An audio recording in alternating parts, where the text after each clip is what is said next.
Good evening everyone. उम्मीद करती हूँ सभी लोग बहुत बढ़िया तरीके से पढ़ रहे होंगे। और कल हम लोगों ने ट्रांसपोर्टेशन पे एक इम्पॉर्टेंट टॉपिक कवर किया था, रोड ट्रांसपोर्टेशन का, जिसमें हमने हरियाणा में नेशनल हाईवेज और हरियाणा के दो इम्पॉर्टेंट स्टेट हाईवेज के बारे में बातचीत की थी। स्टेट हाईवे के में नंबर आपको याद हो तो 12 था और नंबर 6 था, छोटा और बड़ा।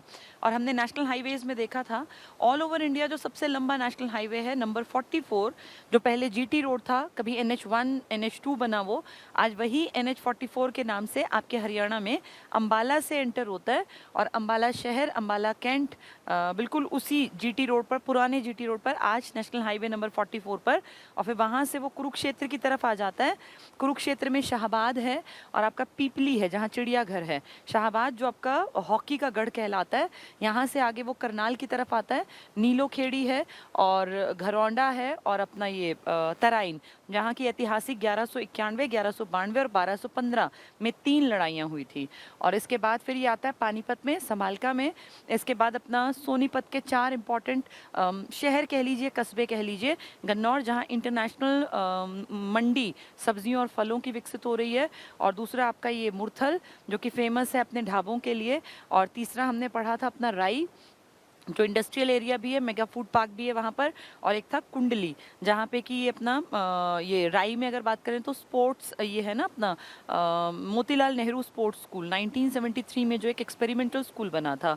और कुंडली की बात करें तो केएमपी आपके दिमाग में आना चाहिए, कुंडली मानेसर पलवल, जिसकी शुरुआत होती है कुंडली से।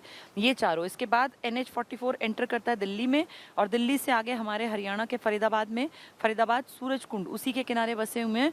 और आगे चल के वो पलवल होडल से निकल जाता है कलकत्ता की तरफ। अगर पुराने की बात करें, जिसको अब नेशनल हाईवे नंबर 19 के नाम से भी जाना जाता है।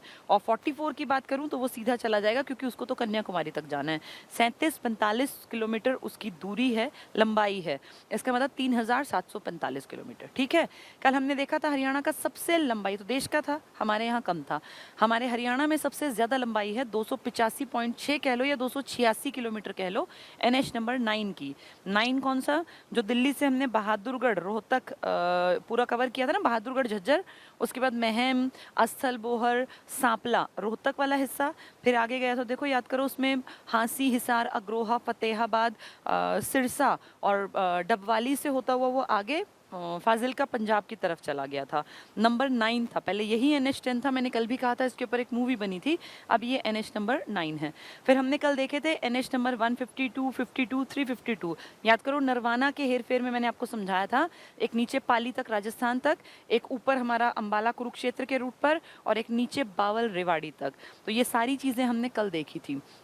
फिर नीचे वाली बेल्ट याद करो, NH48 बिजिएस्ट अपना नेशनल हाईवे था, जो दिल्ली से ये जयपुर और फिर आगे मुंबई तक चला जाता है। इसका अब पहले नंबर 8 था, अब नंबर 48 है। फिर हमने दक्षिण की तरफ ही कई सारे बड़े बड़े, अब जो नंबर 11 है 152D बनेगा जो। तो कई सारे हाईवेज के कई तो क्या सारे इंपॉर्टेंट हाईवेज कल हमने लगभग देख लिए थे। नेशनल हाईवेज जिनका खर्चा केंद्र सरकार देती है और national highway authority of India जिसकी देखरेख करती है, मेंटेनेंस करती है और बनाती है। ये सब मैंने आपको पढ़ा दिया। देखो, ट्रांसपोर्टेशन और जनसंचार दोनों चीज़ें, ये कल कंप्लीट हो गया था हमारा। देखो, घनत्व था, जींद और ये सब पढ़ा था ना हमने। नेशनल हाईवेज 285 वाला, ये देखो हर एक का नंबर अब तुम्हें पता है। 907 भी है, 709 भी है, करनाल पानीपत वाली पट्टी में। ये कल मैप से मैंने आपको एक एक करके समझाया था। इसके डिजिट्स याद करो, 5, 105 पंचकुला वाले थे, शिपकिला स्वर्घाट वाले। फिर 7 था, उसके बाद यहीं ऊपर में था 344, ये जो हरिद्वार और इस वाले रूट की तरफ था। फिर यहीं 152 था, फिर ये 352 है, 52 है, 9 है, 709 है, 709A है। और फिर ये नीचे तक सेम चलेंगे। फिर ये आपका 48 है, 248A है, 919 है और 19 है। तो कल ये हमने सारे पढ़ लिए थे। ठीक है, इसके बाद राष्ट्रीय राजमार्ग के बाद स्टेट हाईवेज भी हमने देखो पढ़ा था। SH12 सबसे लंबा और सबसे छोटा स्टेट हाईवे नंबर 6A है।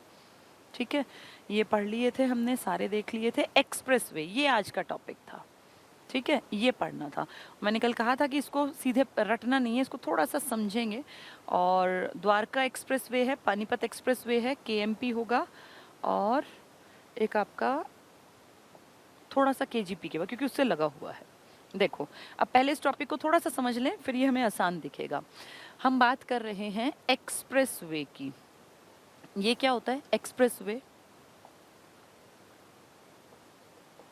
Express way. अभी कल तक जो हम पढ़ रहे थे वो थे नेशनल हाईवे, यानी राष्ट्रीय राजमार्ग, और इन्हें आप कह रहे हैं एक्सप्रेसवे। पहली चीज़ तो ये कि इनमें क्या अंतर है, हाईवेज क्या होते हैं और एक्सप्रेसवेज क्या होते हैं। हाईवेज को बनाती है केंद्र सरकार और एक्सप्रेसवे को बनाते हैं कोई प्राइवेट, जिसको टेंडर जो उठाते हैं वो लोग, प्राइवेट कॉन्ट्रैक्टर हो सकते हैं, बड़े बड़े बिल्डर्स हो सकते हैं, जो सरकार इनके टेंडर निकालती है कि भाई इतने करोड़ में, मतलब अपने अपने वो लोग डाल भाई हम इतने करोड़ में यहाँ से यहाँ तक की सड़क बना देंगे। सरकार बताती है यहाँ एक्सप्रेसवे बनवाना है, तो कौन कितने तक का उठाएगा टेंडर। अब जो सरकार को रीजनेबल लगता है सरकार उस कंपनी को दे देती है, टेंडर पास हो जाता है, उसके बाद फिर उसके ऊपर काम करना पड़ता है कंपनी को। इसके बदले में फिर कई साल का टोल टैक्स कंपनी वसूलती है। तो एक तरह का ये सरकार और कंपनी के बीच का कॉन्ट्रैक्ट होता है जिसका फायदा लोगों को भी मिलता है। पैसे देने पड़ते हैं नो डाउट, लेकिन एक्सप्रेस वे पर आपका टाइम बहुत बचता है। आपके जो वाहन है ना, इनकी स्पीड ज़्यादा होती है। किसी भी नेशनल हाईवे पे 120 किलोमीटर पर आवर की स्पीड मान्य नहीं होगी, चालान कट जाएगा।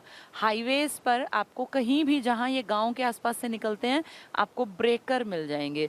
एक छोटा सा एग्जांपल देती हूँ, जिसको आज आप NH44 कह रहे हैं ना, जिसको पहले NH1 कहते थे, जिसको आप GT रोड कहते हैं। अभी भी हरियाणा के सोनीपत के आसपास के गाँव में तो GT रोड ही नाम फेमस है उसका, उसको NH44 थोड़ी जनता कह रही है। इस NH44 पे बिल्कुल पास पास ऐसे गाँव बसे हुए हैं, बिल्कुल। अब इन गाँव वालों के खेत अगर इस तरफ हैं तो इनकी भैंस भी यहाँ से निकल के नेशनल हाईवे 44 को क्रॉस करके जा रही है। इनके ट्रैक्टर भर भर के आ रहे हैं। इनके यहाँ लोग बाग ऐसे अपने गाय भैंसों की खेती के सामान ला रहे हैं और ले जा रहे हैं। मैं ये नहीं कह रही कि ये गलत है, लेकिन नेशनल हाईवे पर इस तरह की ट्रैफिक के बीच में से आवाजाही कहीं ना कहीं स्पीड के ऊपर एक तरह की बंदिश है। तो नेशनल हाईवे का जो स्टैंडर्ड मेंटेन होना चाहिए वो नहीं मेंटेन हो पाता, क्योंकि हम बेसिकली ग्रामीण अर्थव्यवस्था हैं और हमारे यहाँ से जहाँ से भी रोड निकलेगा वहाँ आसपास कोई ना कोई गाँव मिलेगा। ये इस चीज़ से ओवरकम कर गए एक्सप्रेसवे। कैसे? एक्सप्रेसवे जहाँ डेवलप किए गए वहाँ कोई भी ऑन रोड गाँव नहीं है, इस तरह से जैसे आपके नेशनल हाईवेज पर हैं गांव, लेकिन आसपास हैं। जैसे एक एग्जांपल देती हूँ, KGP की बात कर ले हम, KGP की या KMP की।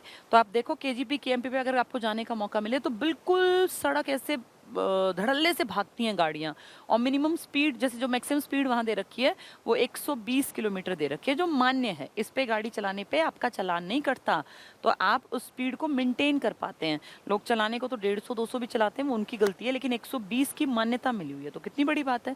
कारण इस एक्सप्रेस वे पे ना तो कोई रेड लाइट आनी, ना इस पे से कोई आपको भैंस निकलती मिलेगी, ना कोई आप इसको बच्चे खेलते मिलेंगे, ना कोई अपनी गली के आगे ब्रेकर बनवा सकता। क्यों? क्योंकि इनकी कनेक्टिविटी रोड्स के साथ, गांव के साथ दूरी तक है। अगर यहाँ कोई गांव से मान लो यहाँ गांव बसा है ना, तो मेन सड़क पे गांव के लोग नहीं आते, उनकी कोई रोड कनेक्टिविटी के थ्रू ऐसे बना रखा होगा कि भाई इस पे कहीं एग्जिट जहाँ से होता होगा ना कहीं से इस तरह का, वहां से जाके ये लोग इस पे चढ़ पाए। ऐसा नहीं है कि गांव बिल्कुल यहीं आके बस गए और यहीं से चढ़ेंगे।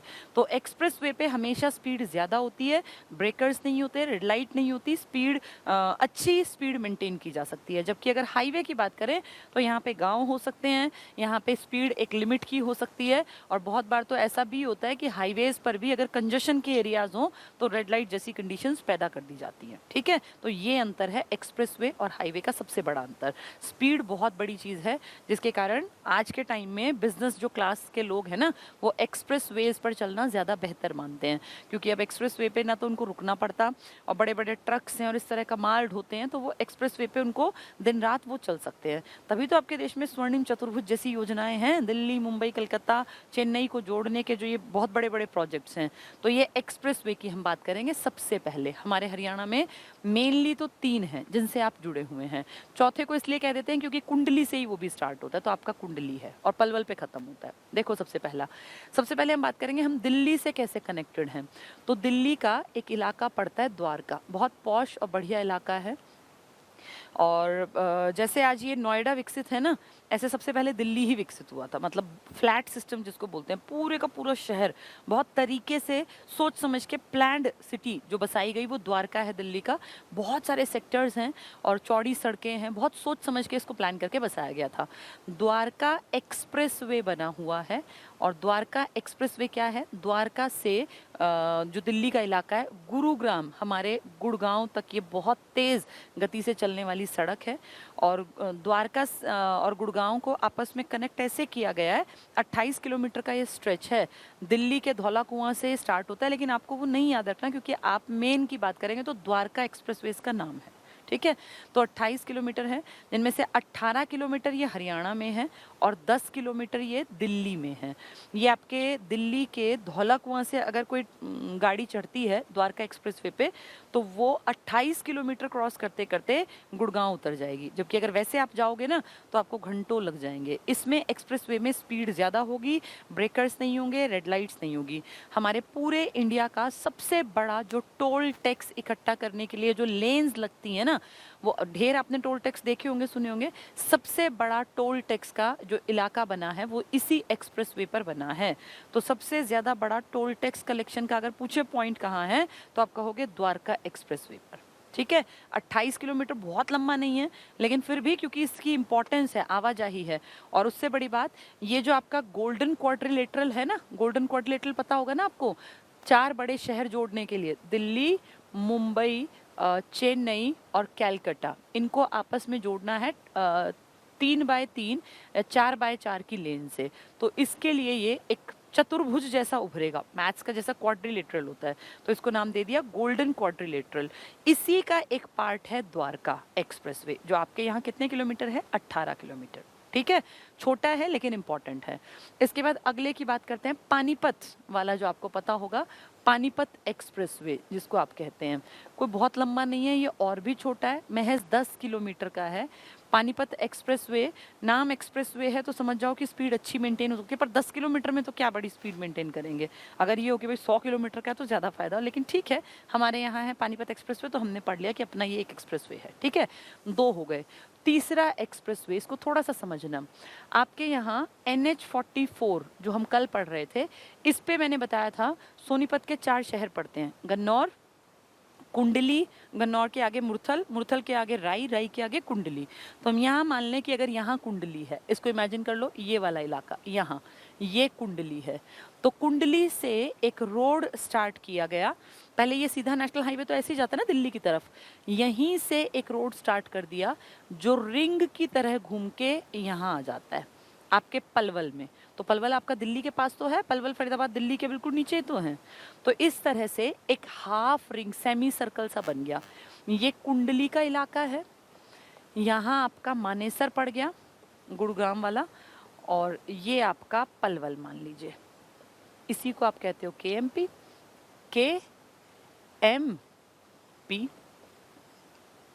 एक्सप्रेसवे है, कोई रेड लाइट नहीं है, कोई गांव बीच में ऐसे कोई नहीं कि ब्रेकर लगवा देंगे या कोई गांव सीधे एकदम इसी में पड़ता हो, इसे आप कहते हैं KMP।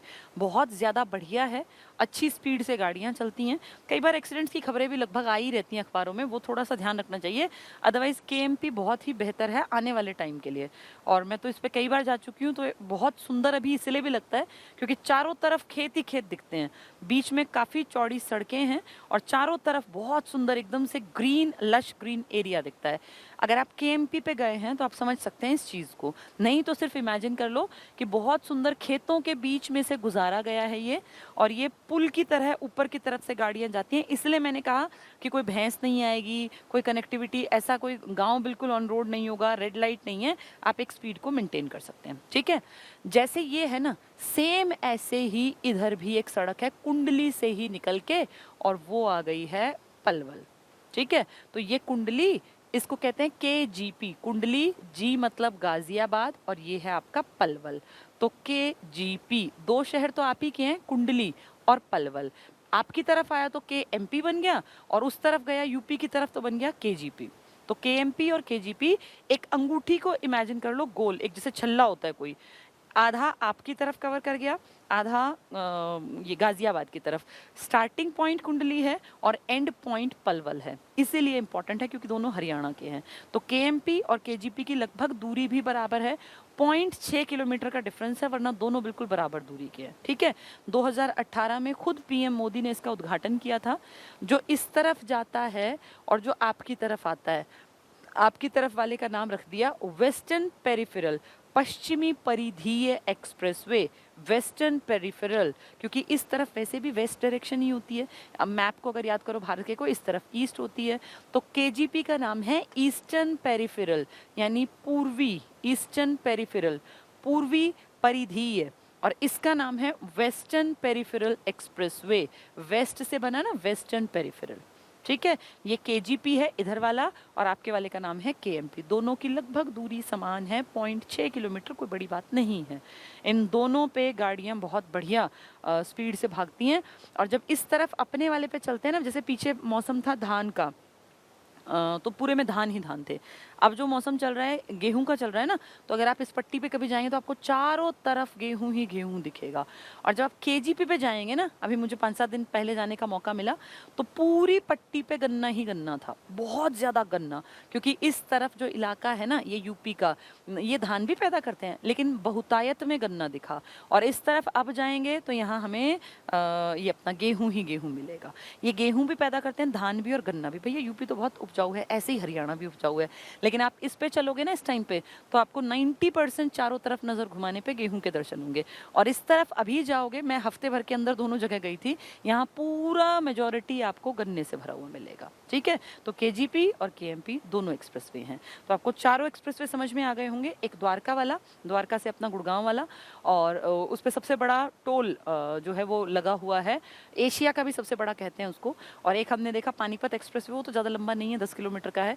गुड़गांव वाला 28 का है, जिसमें से 18 हमारे हरियाणा को कवर करता है और 10 दिल्ली को कवर करता है। और फिर हमने देखा ये काफ़ी बड़ा केजीपी और केएमपी। ठीक है, चलो अब इसको थोड़ा सा किताबी भाषा से पढ़ लेते हैं। कल इसमें टाइम ज़्यादा लगता, इसीलिए मैंने इसको कहा था कि आज समझा दूंगी।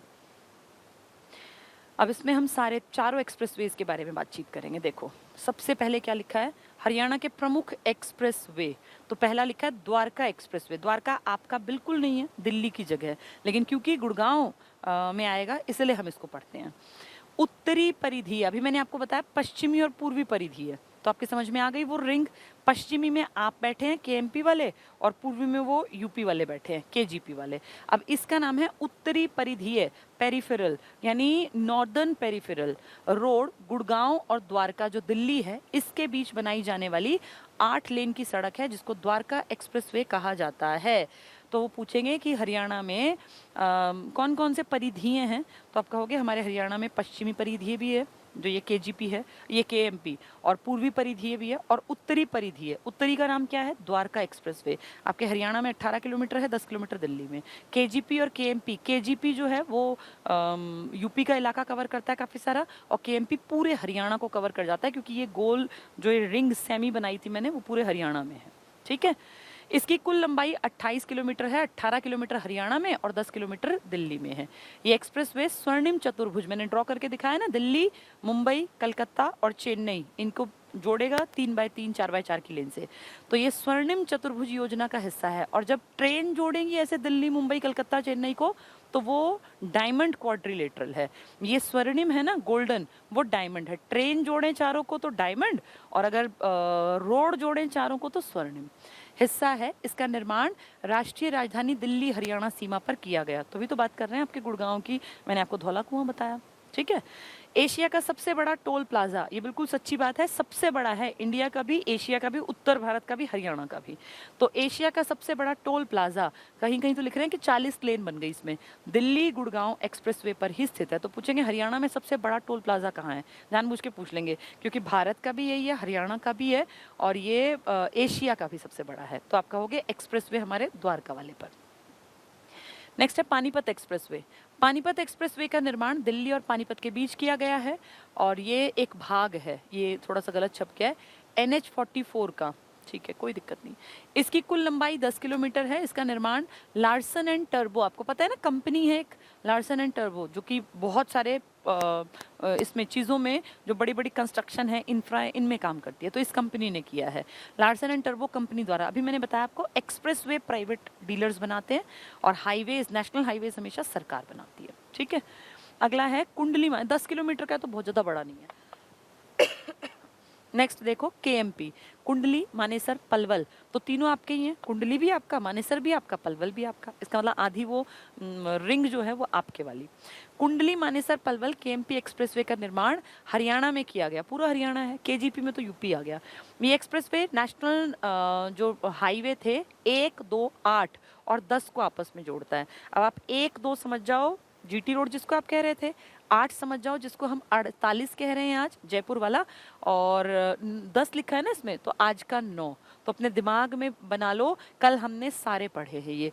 1, 2 जीटी रोड को कह रहे थे हम, 8 किसको कह रहे थे, जिसको आज 48 कहते हो, तो वो दिल्ली से ही तो निकल के गुड़गांव और फिर आगे जयपुर जाता है। और जिसको ये 10 कह रहे हैं उसको हम कल 9 पढ़ रहे थे, याद करो, दिल्ली से बहादुरगढ़ और फिर ये अपना आगे सांपला, महम, रोहतक, याद होगा ना वो, तो वो वाला रूट, ठीक है। इन सब का कुछ हिस्सा आपस में, सारे सारे नहीं है, कुछ हिस्सा। इसकी कुल लंबाई 135.6 किलोमीटर है। आपकी तरफ 0.6 फालतू है, बाकी उस तरफ 135 है, तो 270.6 का है, जिसमें से आपको 135.6, तो 0.6 को बड़ी चीज़ नहीं है, फिर भी हमारे यहाँ थोड़ा बड़ा है।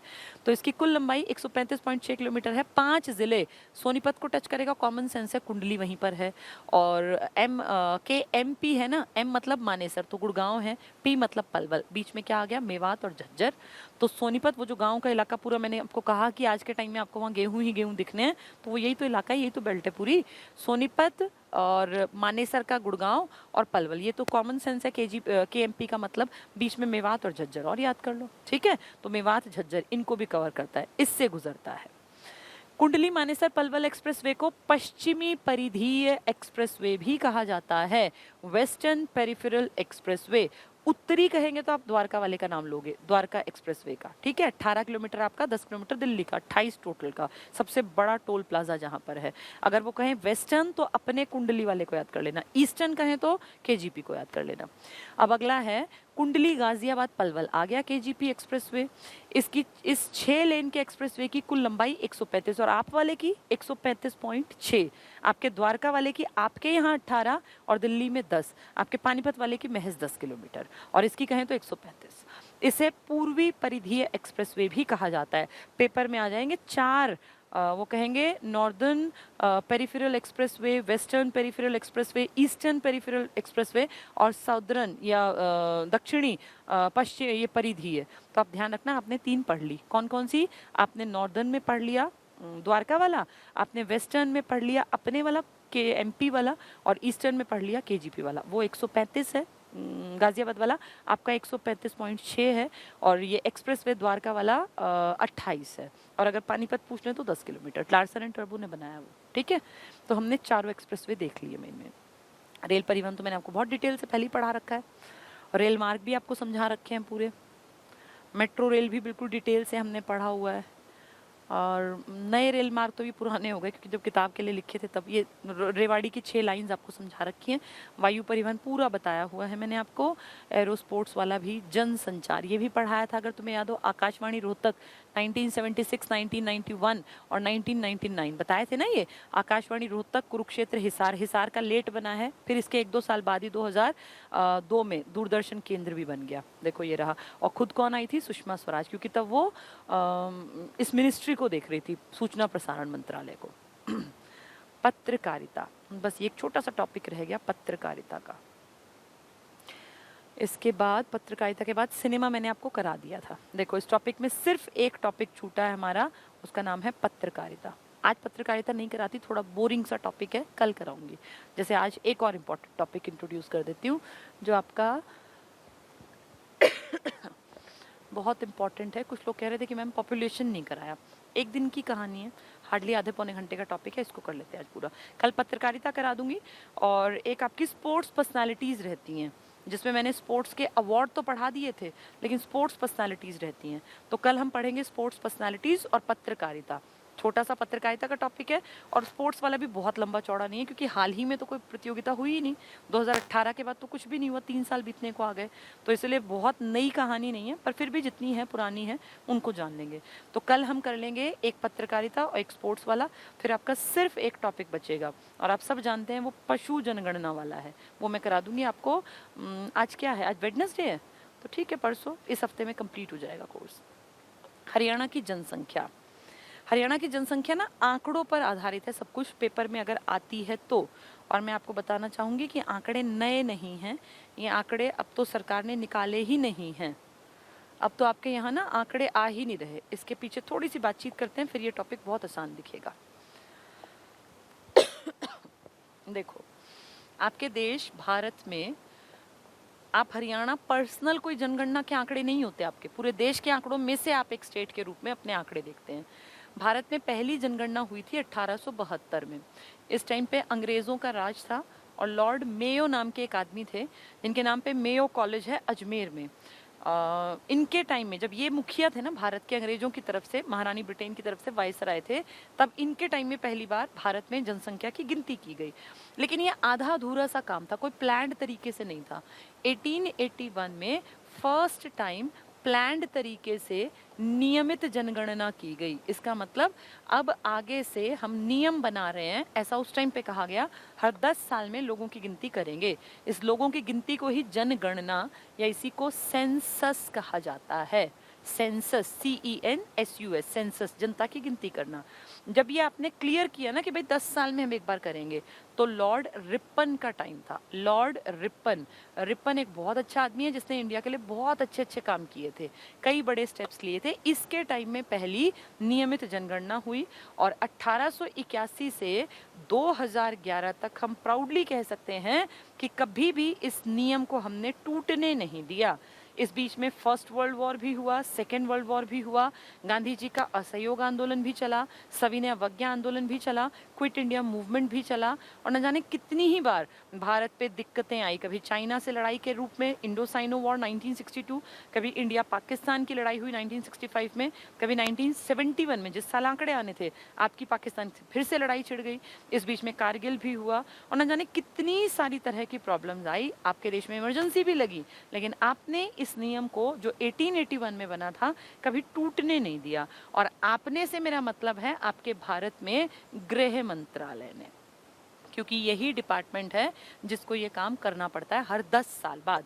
ये डिपार्टमेंट अपना सारा काम अलग अलग बांट के, और जो सबसे ग्राउंड लेवल का काम है जिसमें घर घर जाके पता करना पड़ता है कितने लोग रहते हैं, तभी तो जनता की गिनती होगी ना, कितने लोग किस घर में किस उम्र के क्या काम करते हैं, कितना कमाते हैं, कितने पढ़े लिखे हैं, ये सब आंकड़े एक एक घर से इकट्ठे करने पड़ते हैं। वहाँ गृह मंत्री नहीं जाता, ना वहाँ उनके सचिव जाते, वहाँ जाते हैं सरकारी स्कूलों में पढ़ाने वाले टीचर्स। और इस देश में जब भी कभी इस तरह के बहुत ऑथेंटिक रिपोर्ट चाहिए होती है ना, तब सरकारी स्कूल के टीचर्स को पकड़ा जाता है और उन्हें ये काम दिया जाता है। उन्हें ब्लॉक्स डिवाइड करके दे दिए जाते हैं, एक एक घर में जाना, एक एक आदमी का पूरा ब्यौरा लिख के लाना, और उसमें कोताही नहीं होनी चाहिए, गलती नहीं होनी चाहिए, और सिर्फ एक बार ऐसा नहीं करना, ये फेजेस में होता है। क्योंकि हो सकता है जहाँ के आंकड़े 3 महीने पहले इकट्ठे किए गए हों, वहाँ 4 बच्चों का जन्म हो गया हो, वहाँ 2-4 आदमी मर भी गए हों, कोई भी चीज़ पॉसिबल है ना, 1 सेकेंड में चीज़ें बदलती हैं। तो इसलिए कई फेजेस में एक ही जगह जाके बार बार टीचर्स को ये आंकड़े टैली करने पड़ते हैं कि ठीक है पुराने वाले या चेंजेस करने हैं। तो एक बहुत जिम्मेदारी का काम है, गृह मंत्रालय इसको कंडक्ट करता है, और ये काम दिया जाता है सरकारी दफ्तरों में, सरकारी स्कूलों में काम करने वाले टीचर्स को। ठीक है, 10-10 साल में इस रिपोर्ट का फायदा आपकी सरकारें उठाती हैं, क्योंकि जैसी जरूरत होगी उम्र के अनुसार, अगर बुढ़ापे की तरफ जनसंख्या आपकी ज्यादा है तो अस्पताल ज्यादा चाहिए। अगर आपके देश में 6 साल से और 16 साल के बच्चे ज्यादा हैं तो स्कूल ज्यादा बनाओ, क्योंकि वो स्कूल चाहिए। अगर आपके देश में 16 से 26 के लोग ज्यादा हैं तो हायर लेवल की एजुकेशन पे ज्यादा काम करो। अगर आपके देश में 18 से 40 साल के लोग ज्यादा हैं तो एम्प्लॉयमेंट पे काम करो। अगर 60 से ज्यादा लोग हैं, 60 से उम्र वाले ज्यादा, तो फिर अस्पताल चाहिए। तो ये ना समाज की जरूरतें अलग अलग होती हैं, हर 10 साल में जरूरत सेम नहीं रहती, जरूरतें बदलती रहती हैं।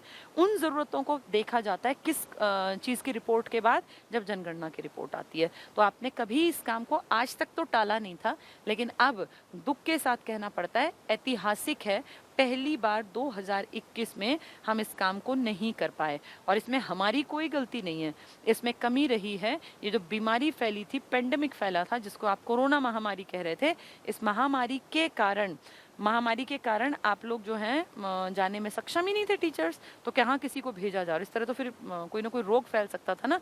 इसीलिए कह दिया कि इस साल किसी को ये काम नहीं करना। तो इस बार पहली बार आपके देश में ऐसा हुआ कि जनसंख्या की गिनती या जनगणना के आंकड़े नहीं आए। ऐतिहासिक है ये, क्योंकि 1881 से माने अगर हम नियम बना तो 2021 आने वाला था, आंकड़े आने वाले थे 21 के, ठीक है। और वो भी हमारी गलती से नहीं है, वो नेचुरल है, उसमें हम क्या कर सकते थे। तो आपके यहाँ हरियाणा के जो आंकड़े निकले थे पहली बार अलग से, हरियाणा स्टेट के, क्योंकि हरियाणा बना है 1966 में 1 नवंबर को, तो आप लगा लो 1961 में जनगणना हुई तो हम पंजाब का हिस्सा थे, 1971 की जनगणना में हम एक स्टेट थे। तो पहली बार हरियाणा के नाम से भी आंकड़े छापे गए। 71 के बाद 81 में छपे, 91 में छपे, इसके बाद ये 1900 चल रहे हैं, इसके बाद 2001 में छपे आंकड़े और 2011 में। तो आप ये लगा लो टोटल आपके आज तक 5 बार आंकड़े आए हैं आपके पर्सनल नाम से कि हरियाणा की आबादी इतनी, लिंगानुपात इतना, इतनी महिलाएं, इतने पुरुष, इतना यहाँ पे बच्चों का मेल फीमेल का रेशो इतना, बड़ों का 0 से 6 के इतने लोग यहाँ एज के, फिर 6 से 18 के इतने, 18 से 40 के इतने, यानी आपकी हर चीज़ का आंकड़े ब्यौरा दिया गया। और ये आपने नहीं किया, ये गृह मंत्रालय ने किया, क्योंकि उसका जिम्मा है ये, ठीक है। तो आपकी ये 5 बार जनगणना हो चुकी है, अब छठी होनी थी जो हो नहीं पाई। और इन्हीं आंकड़ों के एवज में आप कहते हैं कि हरियाणा लिटरेसी में 75% का स्टैंड दिखाता है। अब 2011 के आंकड़े हैं, बहुत सारे लोग कहते हैं 2021 के अनुमान वाले आंकड़े बता दें, बिल्कुल भी नहीं पढ़ने चाहिए, क्योंकि अनुमान लगाना किसी के बस की नहीं होता। और गृह मंत्रालय जब तक कि स्टैंप ना लग जाए ना, तब तक आपके अनुमान को कोई नहीं पूछने वाला। और अनुमान वाली चीजें इसलिए देखो, ऑथेंटिक किताबें कभी अनुमानित नहीं लिखेंगी कि 2021 में क्या होने वाला है। 11 के सब लिखेंगे, 21 के कोई नहीं लिखेगा। 21 के आंकड़े आए ही नहीं है, जब आंकड़े 2020 में ही किसी ने काम नहीं किया। ये सबसे पहले काम तो सरकारी स्कूल के टीचर्स के कंधों पे पड़ता, किसी ने कोई भी काम नहीं किया था। उससे पहले ये पेंडेमिक आ गया था, मार्च में तो बुरा हाल हो ही गया था। तो इसीलिए आप ये मान के चलो कि आप ये नहीं कह सकते कि अनुमान तो हरियाणा ये लगा के बैठा था कि हमने पता नहीं हमारे कितने हरियाणा के डीसीज को तो पुरस्कृत कर दिया था, कभी भारत सरकार ने, कभी हरियाणा राज्य सरकार ने, कि इन्होंने लिंगानुपात बढ़ा लिया। ये इसलिए था क्योंकि हमारा लिंगानुपात पूरे भारत में सबसे घटिया था जब 2011 की जनगणना हुई। धीरे धीरे बातें करेंगे उनकी। अब आंकड़ों पे आ रहे हैं, बेस समझ में आ गया, आंकड़े समझ में आ जाएंगे। आपके हरियाणा की लिटरेसी रेट है 75%। मैं 2011 की बात कर रही हूँ, अब बढ़ा मिलेगा, लेकिन आप अंदाजे नहीं लगाएंगे। आपसे पूछेंगे तो इसको टिक करना, वरना पूछेंगे नहीं, उनको भी अकल है। अदरवाइज कोई भी केस कर देगा ना कि बिना आंकड़े आए इन्होंने कैसे मान लिया कितना हो गया। जब तक गृह मंत्रालय न स्टैंप लगाए तब तक बात नहीं होती। ये आपका एवरेज पढ़ाई लिखाई का लिटरेसी का रेशो था। इसमें अगर कभी भी बात करेंगे, महिलाओं के पूछेंगे कितनी लिटरेसी है, ये जनरल है, एवरेज है, और एक पूछेंगे पुरुषों की। इसी से जोड़ के पूछेंगे ग्रामीण लिटरेसी बता दो कितनी है और शहरी बता दो।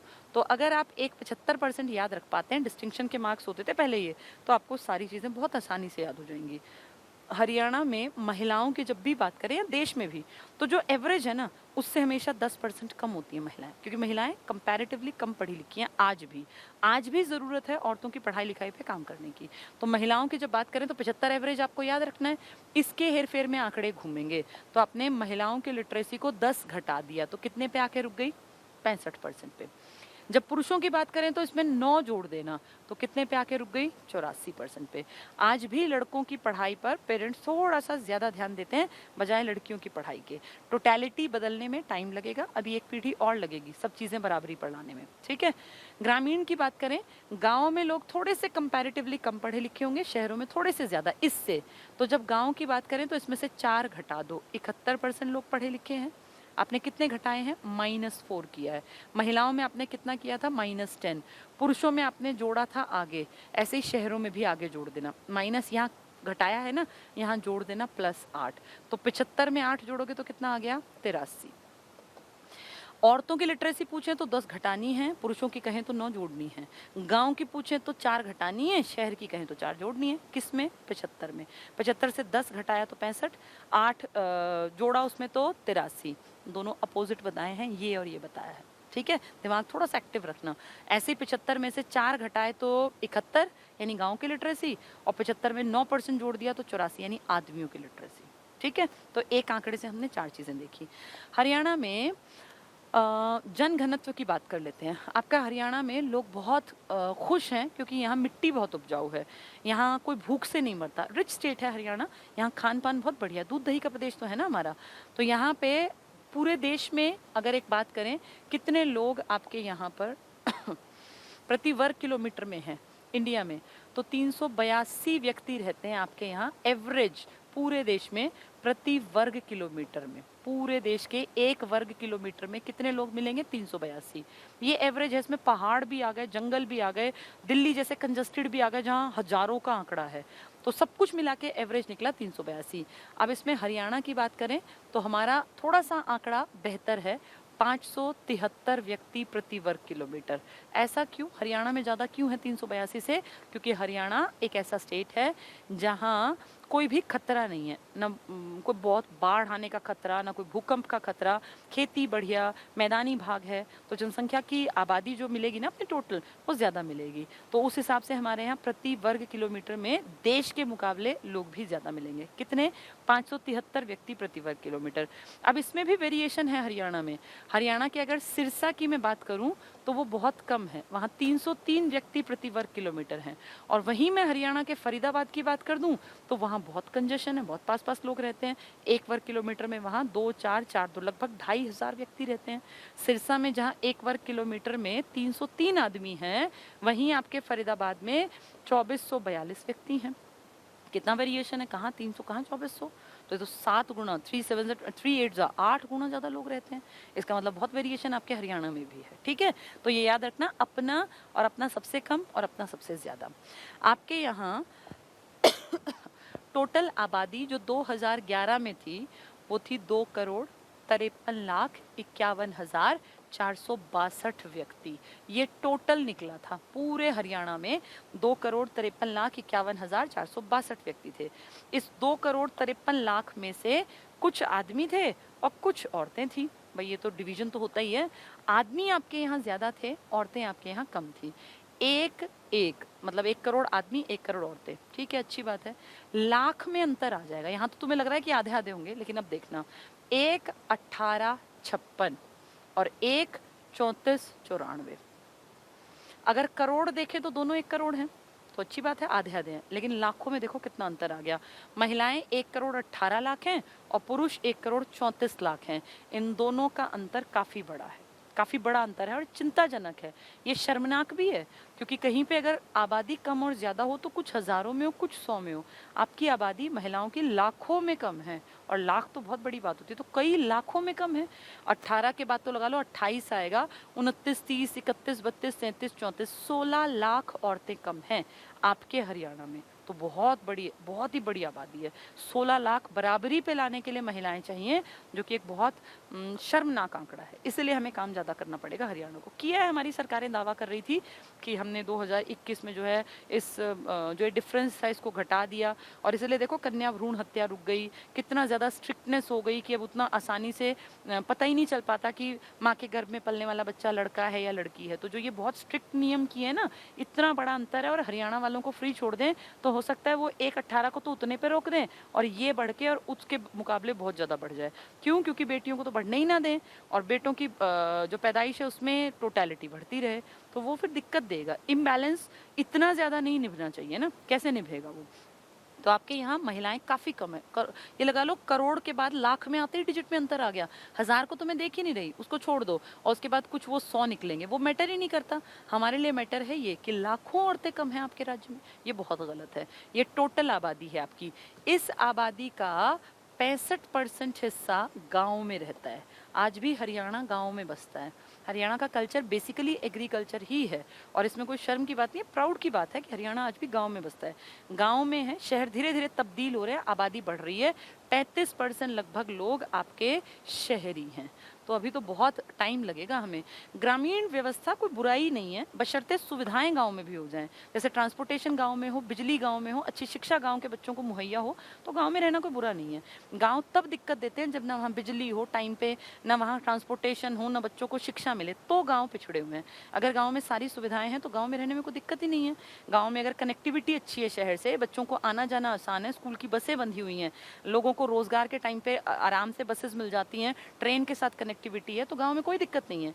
गाँव इसलिए दिक्कत है क्योंकि वहाँ पे सुविधाएं नहीं है। तो धीरे धीरे गाँव में अगर सुविधाएं दी जा रही हैं, बिजली पानी प्रॉपर पहुँच गए हैं, सड़कें अच्छी हो गई हैं, स्कूलिंग पे अच्छा काम है, तो फिर रहें गाँव में। पर दिक्कत क्या है, सरकारें वहाँ तक काम करके राजी नहीं है। ठीक है, तो 65% आपके लोग गांव में रहते हैं, 35% आपके लोग शहर में रहते हैं। आपके इस 2011 की जनगणना ने बताया कि आपकी सबसे बड़ी आबादी रहती है 3 जिलों में, FHB, फरीदाबाद, हिसार और भिवानी सबसे बड़ी आबादी लेके बैठे हैं। 18 लाख लोग रहते हैं आपके फरीदाबाद में, तभी तो यहाँ 2442 2442 लोग थे प्रति वर्ग किलोमीटर में। हिसार में 17 लाख प्लस आबादी है, भिवानी में 16, और इनके नीचे गुरुग्राम के भी बता दूं 15 लाख। ठीक है, तो FHB सबसे ज्यादा आबादी वाले शहर। अगर सबसे कम आबादी की बात करें तो PRM में सबसे कम आबादी है। P मतलब आप समझ जाओ क्या रहा होगा, ये P का मतलब पानीपत नहीं होगा। फिर ये क्या है P का मतलब, इस P का मतलब है पलवल। ठीक है, तो R मतलब क्या है, ये P सॉरी पलवल नहीं अपना, ये पंचकुला, पंचकुला जो सबसे ऊपर है। यहाँ की आबादी सबसे कम इसीलिए भी है क्योंकि यहाँ पे ना बहुत सारा इलाका तो शिवालिक की पहाड़ियों का है। तो यहाँ पे जो ऊपर का रेंज है, मैंने आपको सब कुछ समझाया हुआ है, वहाँ ढेरों पहाड़ियाँ हैं। याद करो इस इलाके में ही तो थी वो पूरी बेल्ट जो थी शिवालिक की रेंज की, अंबाला, पंचकुला और यमुनानगर ही तो मेन है। और उनमें अगर आप देख पा रहे हो दिमाग में, अगर मैप है तुम्हारे में, तो पंचकुला के ही नीचे की पट्टी थी 25 से 27 किलोमीटर की, जो गिरिपादीय मैदान था। तो इसलिए यहाँ आबादी बहुत ज़्यादा नहीं है। यहाँ 5 लाख प्लस की आबादी थी, पूरे 6 लाख भी नहीं थे जब लास्ट जनगणना हुई। तो सबसे कम आबादी आपकी पंचकुला में है। पलवल गलती से, कई बार होता है ना दिमाग सोच कुछ रहा होता है भूल कुछ रहे होते हैं, पानीपत और पलवल नहीं आएंगे, ये P से ऊपर वाला पंचकुला है। R का मतलब रेवाड़ी है, जो एक ही है R से तो अपने यहाँ, और ये M है आपके दक्षिण वाला महेंद्रगढ़। तो ये पंचकुला, रेवाड़ी, महेंद्रगढ़ सबसे कम आबादी लेके बैठे हैं, और ज्यादा आबादी लेके बैठते हैं फरीदाबाद, हिसार, भिवानी और गुड़गांव। ठीक है, इसकी 6 लाख से भी कम आबादी है, इनकी 8-8 लाख के आसपास है। ठीक, तो ये हमने आबादी का चार्ट देखा, हमने थोड़ी सी पढ़ाई लिखाई देखी, हमने अभी लिंगानुपात की बात की। उस लिंगानुपात का एक आंकड़ा और याद रख लेना, आपका लिंगानुपात 1000 पुरुषों पे 879 महिलाएं थी। अभी हमने देखो करोड़ों की बात की थी, तो 2,53,00,000 में से आपने देखा 1 34 और 1 18, 16 लाख का अंतर था। अब यहाँ हम अगर बात करें कि प्रति 1000 पर कितनी महिलाएं हैं, तो 879, सीधा डिजिट होता है 789, आपने थोड़ा सा उसको घुमा दिया 879। इस 879 का मतलब है 121 महिलाएं कम हैं 1000 पुरुषों के मुकाबले, तभी तो वो 16 लाख का आंकड़ा डिफरेंस का आएगा ना। तो 1000 पुरुषों के मुकाबले कितनी महिलाएं हैं, 879। गांव में फिर भी लोग कंपैरेटिवली ठीक हैं, और गांव में ये आंकड़ा थोड़ा सा बेहतर है, 882 है। लेकिन शहरों में जाएं तो ये आंकड़ा और खराब है, वहाँ 873 है। यानी 1000 पुरुषों पर 873 महिलाएं हैं शहरों में, और गांव में 1000 पुरुषों पर 882 महिलाएं हैं। तो गांव का थोड़ा सा ठीक है, शहर का और खराब है। आपकी एवरेज कितनी निकली है, 879 की। मैंने आंकड़ों में भी दिखा दिया और आपको 1000 के मुकाबले भी दिखा दिया। ठीक है, आपके यहाँ सबसे ज्यादा आबादी अभी FHB करके ये दिखाया मैंने आपको, PRM दिखाया। आपके यहाँ जो आबादी है ना, सबसे ज्यादा बढ़ी जो है, बढ़ोतरी जो हुई, वो गुरुग्राम में हुई। गुरुग्राम में नौकरियां बहुत ज़्यादा निकली क्योंकि MNCs हैं, दुनिया भर के काम धंधे हैं, और नहीं तो कोई रेहड़ी भी लगा लेता है ना, तो MNCs में इतने लोग काम करते हैं कि छोले कुलचे मोमोज वही दुनिया भर की चीज़ें, वहाँ कमाने के अवसर हैं, तो वहाँ आबादी बढ़ गई। इसीलिए गुड़गांव में पिछली जनगणना में हमने 73% का उछाल देखा। ये वहाँ पैदा हुए लोग नहीं हैं, ये वो लोग थे जो बाहर के इलाकों से आके यहाँ बस गए कि यहाँ नौकरी आसानी से मिलेगी। सबसे कम इजाफा जो हुआ था वो अपने झज्जर में हुआ था, 8% के आसपास का। कारण झज्जर में कोई ऐसे नौकरी पेशा और इन सब चीज़ों का बहुत ज़्यादा था ही नहीं ऐसा बैकग्राउंड, लेकिन अब झज्जर विकसित होगा क्योंकि झज्जर में आपके हरियाणा का AIIMS, all India institute of medical sciences, Jhajjar में आपकी द्वारका से जो ये ट्रेन चलेंगी ना, मेट्रो, इसके लिए भी आपका लाइन जो है वो फाइनल लगभग स्टेज पे आ गई है। तो मेट्रो से अगर कोई शहर जुड़ेगा तो कॉमन सेंस है कि उसका डेवलपमेंट होगा, क्योंकि आप अपने गुड़गांव को देखो, आप अपने फरीदाबाद को देखो, बहादुरगढ़ को देखो, यही तो शहर हैं आपके इनके साथ। तो ये सब चीज़ें बदलेंगी, लेकिन प्रेजेंट का आंकड़ा 10 साल पुराना है और नया आंकड़ा आया नहीं, तो 10 साल पुराने को भी हमें पढ़ना पड़ेगा। ठीक है, अब उम्मीद करती हूँ ये थोड़े थोड़े आंकड़े तुम्हें समझ में आ गए होंगे। आपके यहाँ इसके साथ ही आंकड़ों में ही ना एक दो चीज़ें और बता दूं, फिर इकट्ठा पढ़ा दूंगी। आपके यहाँ आबादी की अगर बात करें, जनसंख्या में किस किस तरह के लोग हैं, तो आबादी में हमारे यहाँ सबसे ज़्यादा हरियाणा में एससीज जो है ना, शेड्यूल कास्ट लोग, वो हिसार में है, 4 लाख प्लस के है। और अगर पूछें एससीज की प्रतिशतता ज़्यादा कहाँ है टोटल में, 30% जहाँ आबादी एससी है, ये है फतेहाबाद। तो शेड्यूल कास्ट सबसे ज़्यादा जो लोग हैं, नंबर की बात करें 4 लाख प्लस, वो हिसार में है, लेकिन टोटल आबादी में ज़्यादा प्रतिशतता 30% के आसपास फतेहाबाद में है। आपके एससी गाँव में सबसे, ये तो ज़्यादा की बात हुई, कम ये तो अधिक की बात है।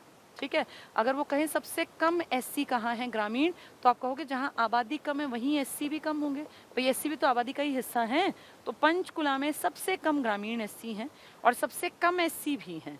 तो टोटल एससी शेड्यूल कास्ट कम कहाँ है आपके यहाँ, ग्रामीण भी और टोटल भी पंचकुला में। ज़्यादा शेड्यूल कास्ट कहाँ है, अगर नंबर ऑफ पीपल की बात करें तो हिसार, और प्रतिशतता की बात करें तो फतेहाबाद। ठीक है, आपके यहाँ सिखों की बात करें, ये तो एससीज में थे, सिखों की बात करें या टोटल की बात कर लेते हैं ताकि चारों क्लियर हों।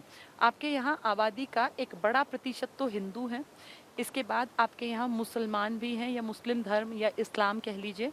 इसके बाद आपके यहाँ सिख कम्युनिटी के लोग हैं। फिर 3 छोटी कम्युनिटीज़ की बात करूं तो जैन हैं आपके यहाँ, बौद्ध हैं आपके यहाँ, और ईसाई हैं। ईसाई मैं यहीं लिख देती हूँ, हिंदू मुस्लिम सिख ईसाई इकट्ठे बोलते हैं ना हम। हिंदू आपके यहाँ सबसे ज़्यादा है, 87 पॉइंट समथिंग, तो बड़ी आबादी आपके यहाँ हिंदुओं की है। और हिंदुओं में ही एससीज के बारे में हम बात कर रहे थे, जो भी बात कर रहे थे कि टोटल आबादी का 20% आपके यहाँ एससी हैं, जिनमें सबसे ज़्यादा नंबर कहाँ है, हिसार में। प्रतिशतता बात करें तो फतेहाबाद में, कम कहें तो पंचकुला में। ठीक है, 87% आपके यहाँ हिंदू हैं। मुसलमान तुम्हारे यहाँ लगभग 7.5%, 7.4 भी लिख देते हैं, 7 याद कर लो, कोई दिक्कत नहीं है। मुस्लिम 7% है, सिख 5% के आसपास है, 4.9 भी लिखा है, लेकिन करंट के आंकड़े अगर तुम विकिपीडिया पे जाओगे तो 5.4, 5.6 तक भी दिखाते हैं। लेकिन आप किन आंकड़ों के साथ जाएंगे, जो सरकार ने छापे थे, कब, 2011 में, तो उस कंडीशन में देखें तो 5 के आसपास के आंकड़े सही हैं। ईसाई, जैन और बौद्ध आपके यहाँ कम हैं, ये 0.2 हैं, ये भी 0.2 हैं, और बौद्ध तो सबसे कम है आपके यहाँ 0.0 और पीछे 3, तो ये 0.03 है सबसे कम। कौन सी कम्युनिटी है, आप कहोगे बुद्धिस्ट सबसे कम है। ठीक है, आपकी टोटल आबादी का 20% लोग एससी हैं, शेड्यूल कास्ट हैं, जिनके बारे में मैंने आपको बता दिया। ठीक है, धर्म बता दिए, एससीज बता दिए, पढ़े लिखे लोग बता दिए। सबसे पढ़े लिखे लोग, पढ़े लिखे नहीं बताया मैंने, लिंगानुपात और पढ़े लिखे 2 रह गए। सबसे ज़्यादा लिटरेसी रेट आपके गुरुग्राम में है, जिसके नाम में ही गुरु होगा वो पढ़ा लिखा तो होगा ही होगा, 84% लोग पढ़े लिखे हैं। इसके बाद नंबर आता है पंचकुला के लोगों का, ये भी खूब पढ़े लिखे हैं, 81%। इसके बाद नंबर आता है फरीदाबाद का, यहाँ भी 81%। इसके बाद नंबर आता है अंबाला का, यहाँ भी 81%। फिर ये सेकंड, थर्ड, फोर्थ पे क्यों है, क्योंकि इसके बाद प्रतिशतता बदलती है, प्रतिशतता पॉइंट के बाद। यहाँ नीचे है तो 7 0 कर देना, 7 5 कर देना और 8 0 कर देना, बराबर भर ही है, थोड़ा अंतर है, लेकिन फिर भी सेकंड सेकंड होता है, फोर्थ फोर्थ ही होता है। तो ये गुड़गांव सबसे पढ़ा लिखा 84%, उसके बाद पंचकुला 81%, फरीदाबाद भी 81 और अंबाला भी 81। ठीक है, तो ये 4 पढ़े लिखे हैं।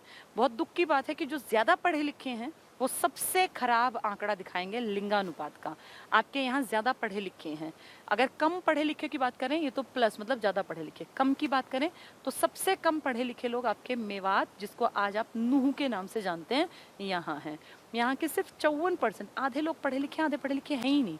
ये बहुत अच्छा लगेगा आपको पॉइंट, अभी सुन के खराब लग रहा है, लेकिन इसके आगे मैं बता दूं, जहाँ सबसे कम पढ़े लिखे हैं ना, वो सबसे बेस्ट हैं लिंगानुपात में। कारण उतने पढ़े लिखे हैं ही नहीं कि लड़कियों को माँ के पेट में मरवा दें, उतनी अकल है ही नहीं। बहुत अच्छी बात है, ये पॉइंट पॉजिटिव है।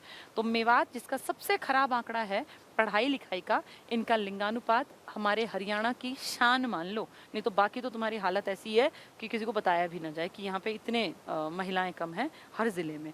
तो ये कम से कम 1000 के करीब तो हैं, 900 तो क्रॉस कर गए। सबसे पढ़े लिखे लोग जो है ना, ये सबसे शर्मनाक आंकड़ा है और इससे खराब कोई नहीं है।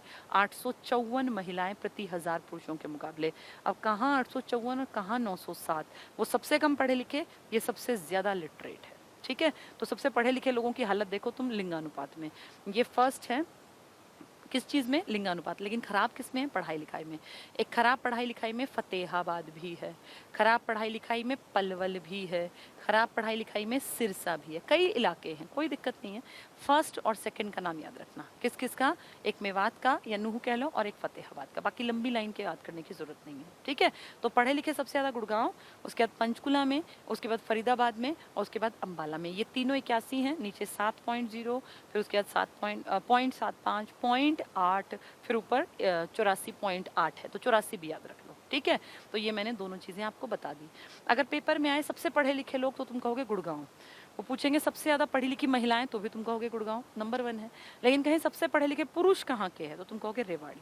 अजीब बात है, पढ़े लिखे पुरुष गुड़गांव के नहीं हैं, पढ़े लिखे पुरुष हैं रेवाड़ी के। रेवाड़ी में सबसे कम गाय मिलती हैं और वहाँ के पुरुष सबसे ज़्यादा पढ़े लिखे हैं। ठीक है, चलो अब थोड़ा सा किताबी भाषा को भी देख लेते हैं।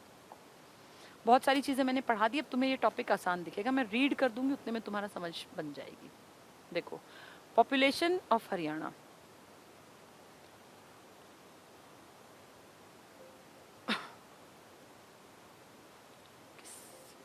अच्छा, पॉपुलेशन ऑफ हरियाणा, हरियाणा की जनसंख्या। 1872 में लॉर्ड मेयो, जिसके नाम का कॉलेज अजमेर में है, के समय भारत की पहली जनगणना हुई थी, पर 1881 में नियमित रूप से जनगणना लॉर्ड रिपन के समय प्रारंभ हुई। तो 1881 से आज तक एक एक का डिजिट चल रहा था। 2011 की जनगणना भारत की 15वीं और हरियाणा की 5वीं थी। कैसे, 71, 81, 91, 2001, 2011, सीधी बात है 5वीं थी। जनगणना प्रत्येक 10 वर्ष में करवाई जाती है। हरियाणा की पहली जनगणना 1971 में हुई, क्योंकि 66 नवंबर में तो हम बने ही थे।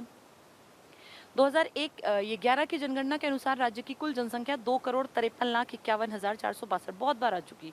पुरुषों की संख्या 1,34,94, जो मैंने अच्छी तरह बताई। महिलाओं की 1,18,56। तो हमने क्या देखा, 1-1 करोड़ तो दोनों के हैं, लेकिन इनके 18 लाख है और इनके 34 लाख है। वहीं से दिखता है कि हरियाणा में महिलाएं कम है, पुरुष ज्यादा। तो 1,34,94, दोनों में 4 का डिजिट है, 1,34,94 और 1,18,56। ठीक है, ये महिलाएं। जनसंख्या की दृष्टि से हरियाणा का भारत में 18वां नंबर है। राज्य में देश की कुल जनसंख्या का 2% भाग है, 2,53,00,000, 2% है टोटल आबादी का। पर क्षेत्रफल हमारे पास सिर्फ 1.34 है। क्षेत्रफल में हरियाणा का 21वां नंबर है, अब 20वां है जब से ये लेह लद्दाख और इन सब का डिवीजन हुआ है। हरियाणा में 10 लाख से कम जहां लोग मिलते हैं, पंचकुला, मैंने क्या बताया, PRM बताया था ना, पंचकुला, रेवाड़ी, महेंद्रगढ़। देखो, पंचकुला, रेवाड़ी, महेंद्रगढ़, कम जनसंख्या थी इनकी। सबसे कम कहाँ की थी, पंचकुला, शिवालिक का रीजन है पूरा। सर्वाधिक जनसंख्या, ये मैप अगर आपको नहीं भी दिखे तो कोई नहीं दिख रहा है, बहुत अच्छी बात है। सर्वाधिक जनसंख्या भारत की छोड़ दो, अपनी देखो। सबसे बड़ी जनसंख्या हमारे फरीदाबाद में है, 18 लाख। दूसरा नंबर हिसार का, FH भी बताया ना, फरीदाबाद, हिसार, भिवानी, सबसे बड़ी आबादी 18, 17, 16, 15। गुड़गांव था नीचे। नेक्स्ट देखें, सबसे कम जनसंख्या पंचकुला, दिख रहा है ना ये, पंचकुला 5 लाख, और पंचकुला में SC भी कम है। सर्वाधिक जनसंख्या बढ़ी गुड़गांव की 73%। सबसे कम जनसंख्या वृद्धि झज्जर की हुई, कारण बताया, कोई नौकरियों के ऑप्शंस नहीं थे। सबसे ज्यादा जनसंख्या घनत्व फरीदाबाद में 2,442, आपको अच्छी तरह पता है। सबसे कम जनसंख्या घनत्व सिरसा में है, 303 व्यक्ति प्रति वर्ग किलोमीटर। सबसे बड़ा एरिया सिरसा का है 4,277 स्क्वायर किलोमीटर, 4,277, 4,277 वर्ग किलोमीटर में 303 व्यक्ति प्रति वर्ग किलोमीटर में रहते हैं सिरसा में। ठीक है, सबसे बड़ा एरिया। सबसे कम एरिया फरीदाबाद के पास है। आबादी लेके बैठे हैं 18 लाख, एरिया लेके बैठे हैं 741 स्क्वायर किलोमीटर। तभी तो 2,442 व्यक्ति प्रति वर्ग किलोमीटर में है। एरिया सबसे छोटा, आबादी सबसे ज्यादा। फरीदाबाद की 18 लाख प्लस। सर्वाधिक लिंगानुपात किसका है, मेवात का, 907 लिख लेना इसको। सबसे कम पढ़े लिखे हैं 54%, लेकिन लिंगानुपात में नंबर 1 है, बहुत अच्छा पॉइंट है ये वाला। सबसे कम लिंगानुपात, शर्म की बात है, सबसे ज्यादा पढ़े लिखे जो 84% पढ़े लिखे हैं, इनका लिंगानुपात है 854। और सेकंड खराब है सोनीपत का 856, तो हमसे तो बहुत आगे है मेवात। सबसे ज्यादा साक्षरता गुड़गांव की है 84%, इसके बाद पंचकुला की, इसके बाद फरीदाबाद की, उसके बाद अम्बाला की। फरीदाबाद, पंचकुला, अम्बाला की 81, 81, 81, 0.70, 0.75, 0.80 और सबसे ऊपर गुरुग्राम की 84%। आदमी पढ़े लिखे ज्यादा रेवाड़ी के 91%। ठीक है, सर्वाधिक साक्षरता गुड़गांव की 84%, सबसे कम साक्षरता मेवात की 56% दे रखी है, वैसे 54% है ये। 0 से 6 उम्र जो बच्चे उस टाइम 6 साल तक के थे, उनका लिंगानुपात सबसे ज्यादा जो बेटियां पैदा हुई थी आज से 10 साल पहले मेवात में पैदा हुई थी। कारण कन्या भ्रूण हत्या करवाते ही नहीं होंगे, 903। और सबसे खराब जो लिंगानुपात निकला 6 साल तक की बेटियों का, वो झज्जर में निकला। बहुत ही शर्मनाक है। झज्जर में ये 1000 लड़के जब पैदा हुए ना पिछले 10 सालों में, मतलब 2011 से पहले 774 ही बेटियां जन्मी वहां, कितने हजार लड़कों के मुकाबले। तुम सोचो कितना धड़ल्ले से कन्या भ्रूण हत्या की गई होगी, क्योंकि नेचर का नियम तो ये कहता ही नहीं। नेचर का नियम तो कहता है बेटी होने के चांसेस ज्यादा होते हैं बेटा पैदा होने से। फिर आपके हरियाणा में ऐसी कौन सी अलग से असीम कृपा है प्रभु की कि यहाँ लड़के इतने ज्यादा हैं, क्योंकि नेचर का नियम कहता है कि बेटियां ज्यादा होती हैं। ये हर जगह नियम है, आप कहीं भी उठा के पढ़ लो, किसी भी स्पेशीज में पढ़ लो, हमेशा फीमेल के नंबर ज्यादा होते हैं किसी में भी। आप शेर की बात कर लो, बाघ की बात कर लो, कुत्तों की बात कर लो, सांप की बात कर लो, चींटियों की बात कर लो। इंसान है जिसने महिलाओं की संख्या अपने हिसाब से बढ़ा और घटा रखी है, बढ़ा तो कहीं नहीं रखी, घटा घटा रखी है। तो ये कन्या भ्रूण हत्या हमारी मानसिकता का परिचय देती है, और सच में ये शर्मनाक है अगर अब भी हम लोग 1000 को 950 से ऊपर ना ले जा पाए, क्योंकि अब तो लोगों को सुधर जाना चाहिए, सरकार इतनी स्ट्रिक्ट है। चलिए, न्यूनतम झज्जर 774। अब सोचो जो उस टाइम 6 साल की बेटियां थी, अब वो 16 साल के बच्चे बन गए होंगे, तो वहाँ 1000 लड़के जब 16 साल के हैं तो उनके मुकाबले 774 ही लड़कियां हैं। बहुत बुरा हाल है। सर्वाधिक जनसंख्या वाले 4 जिले, FHB बताया ना, देखो FHB यहाँ काम आएगा, फरीदाबाद, हिसार, भिवानी। FHB यहाँ से देखें जरा, गुड़गांव के 15, 16, 17, 18। तो सबसे ज्यादा आबादी कहाँ रहती है? फरीदाबाद। और सबसे छोटा सा भी फरीदाबाद है, 742 स्क्वायर किलोमीटर। तभी तो 2442 व्यक्ति प्रति वर्ग किलोमीटर हैं। इतनी बड़ी आबादी छोटे से शहर में, तो इसीलिए। नेक्स्ट देखें, न्यूनतम जनसंख्या, PRM था ना, P कौन सा है? ये ऊपर वो पहाड़ों वाला। तो पंचकुला सबसे कम 5 लाख की आबादी लेके बैठे हैं, तभी तो SC भी कम थे यहाँ। PRM पंचकुला, रेवाड़ी, महेंद्रगढ़। देख लो यहाँ 8-8, 9-9 लाख, तो बहुत बड़ी आबादी, 10 से कम है ये सारे।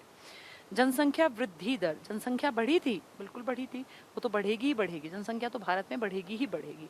2001 में हरियाणा की जनसंख्या पहले 28% वृद्धि थी, पुरानी बात है।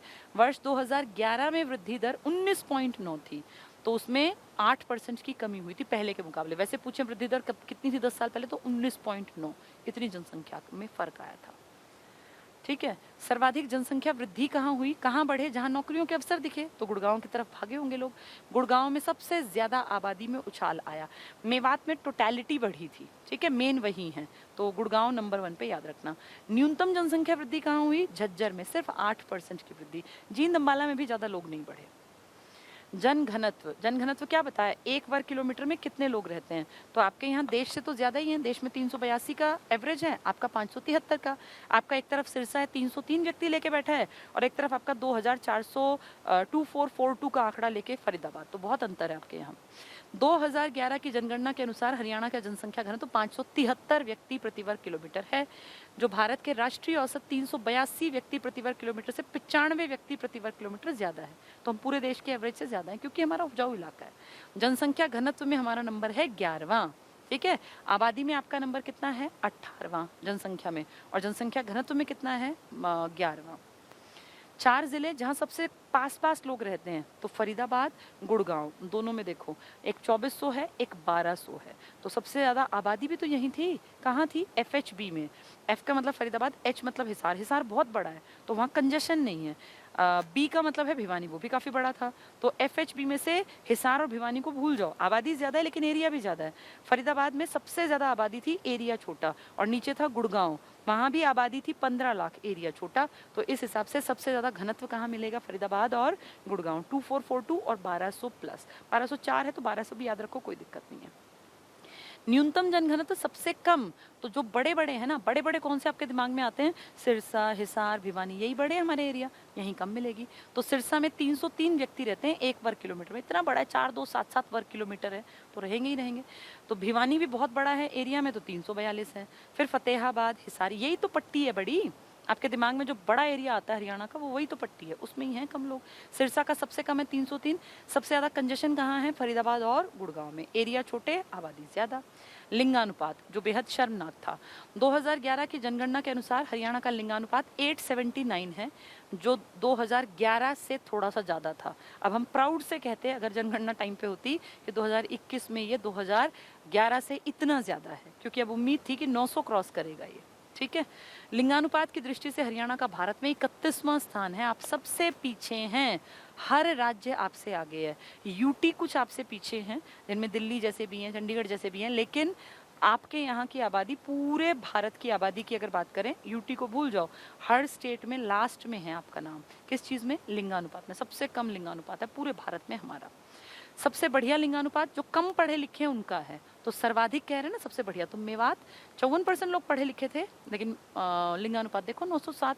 फतेहाबाद कम पढ़ा लिखा था ना, सेकंड 902। तो कितनी अच्छी बात है कि पढ़े लिखे नहीं है तब भी कन्या भ्रूण हत्या नहीं कराई। और जो सबसे पढ़ा लिखा था 84% का गुड़गांव, उसका इतना बुरा हाल था कि 854 महिलाएं थी 1000 पुरुषों के मुकाबले। सोनीपत में 856, बेहद शर्मनाक था ये। न्यूनतम लिंगानुपात सबसे खराब तो देख लो गुड़गांव और सोनीपत, 854 856। ये सब बातें जो है ना जो मैंने बताई हैं वही सब बातें हैं। अब जैसे इसमें लिखा है न्यूनतम एससी जनसंख्या पंचकुला, ग्रामीण एससी तो पंचकुला, अधिकतम अनुसूचित जाति की प्रतिशतता तो फतेहाबाद, टोटल एससी ज्यादा हिसार, सिख ज्यादा सिरसा, और शहरी एससी ज्यादा है तो फरीदाबाद, क्योंकि आबादी ज्यादा है तो ऑब्वियस सी बात है शहरी सिख ये भी ज्यादा होंगे। सबसे कम एससी प्रतिशतता गुड़गांव की है। अधिकतम मुस्लिम जनसंख्या मेवात में है।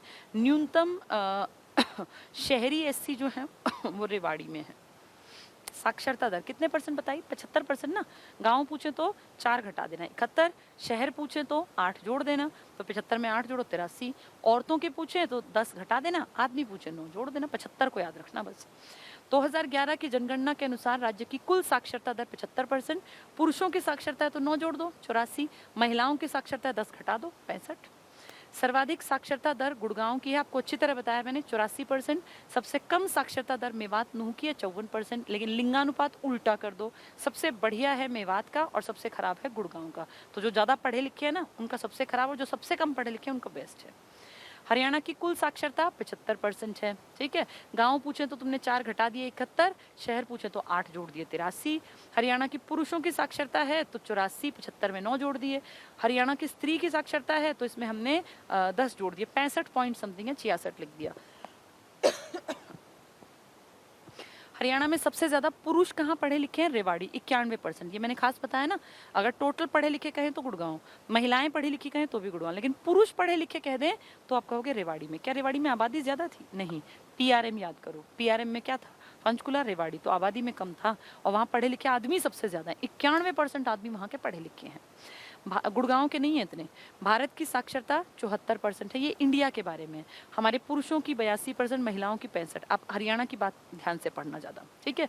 सबसे ज्यादा पढ़े लिखे राज्य हैं केरल और मिजोरम। केएलएम है ना, केरल लक्षद्वीप मिजोरम, 2011 के अनुसार। सबसे कम साक्षरता देश में बिहार की थी।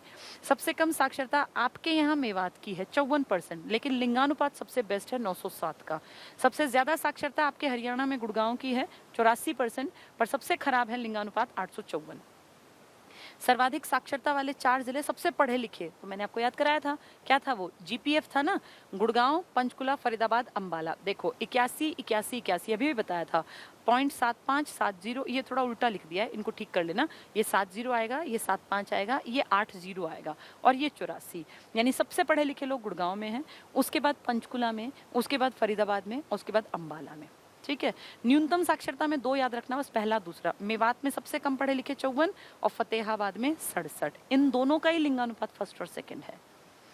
इसके बाद ग्रामीण और शहरी जनसंख्या, तो आपका तो लगभग हरियाणा गांव में बसता है, 65% आबादी हमारी गांव में है, 1 करोड़ प्लस लोग हमारे गांव में और 88 लाख लोग हमारे शहर में है। ठीक है, 165 है, 1 करोड़ 65 लाख। तो 2011 की जनगणना के अनुसार हरियाणा के गांव में कुल 1 करोड़ 65 लाख लोग, अब उतने डिजिट की जरूरत नहीं, 165 याद रखो, जनसंख्या रहती है। हरियाणा की कुल आबादी का 65% है, जिनमें पुरुष और महिलाएं तो 87 और 77। तुम खुद देख लो कि आप गांव में भी 10 लाख की आबादी का अंतर है, तभी तो आपके 16 लाख का अंतर आया है। शहरी जनसंख्या आपकी 88 लाख है, गाँव की 1 करोड़ 65 लाख, और शहर की 88 लाख। तो इसलिए कहते हैं कि मेन गांव तो हरियाणा गांव में ही बसता है। 88 लाख है, 34.8%।